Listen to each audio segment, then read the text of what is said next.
at 7 o'clock this morning. Promise I'm not going to drink any of this though. Hopefully this isn't sacrilege for anybody seeing us just pour beers out in the morning.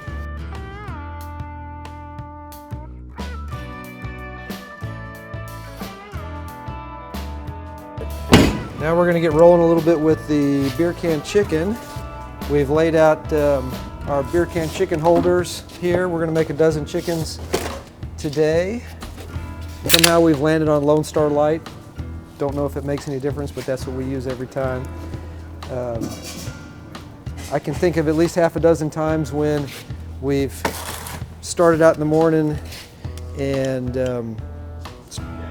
started getting ready to do the beer can chickens and realized we forgot to buy the beer, and then only to realize you can't buy beer in the state of Texas until 7 a.m.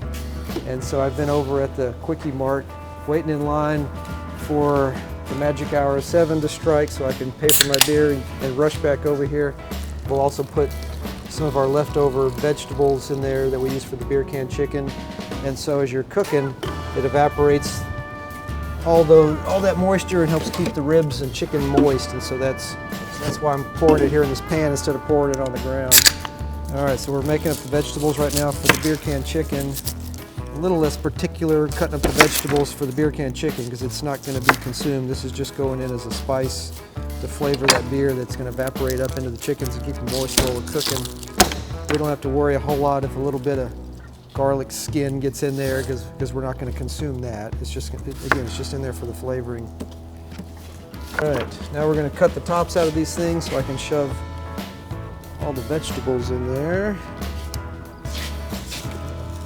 I cut a slit on either side of the opening and then just bend it down with my thumb, and it makes it big enough so I can stick the onions and garlic, cilantro, jalapenos, and lime all in there. I don't worry about spilling too much of it and not necessarily the quantities. I just kind of do a little of this, a little of that. The beer in here boils up and steams up into the chickens and keeps them moist. So it's always a crowd favorite for us. All right, so that's it for that. I'll throw the rest of this in with that pan of beer. Gonna give a little more flavor to that steam as it's coming through the pit.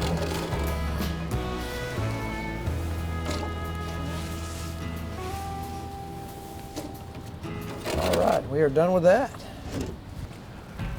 We've somehow over the years have settled on Tony Chachere's for the chickens, and we just douse them with the Tonys. Can't get too much of this in our opinion. Like so many things, I'm not sure if there's any science to it or not, but we put them back to back on the beer can holders. Kind of my thought behind it is your biggest piece of meat here is on the breast, and keeping those, if we turned in the other ways, the breasts would be touching each other.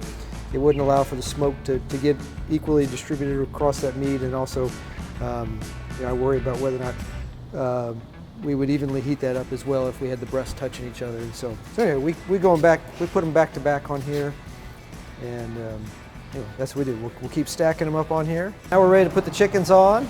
It's about 7:40. That should time out about right to be ready for a noon serving. This pit's got tons of capacity. Anyway, got those loaded in there, and we'll close it up and let the smoke do its magic.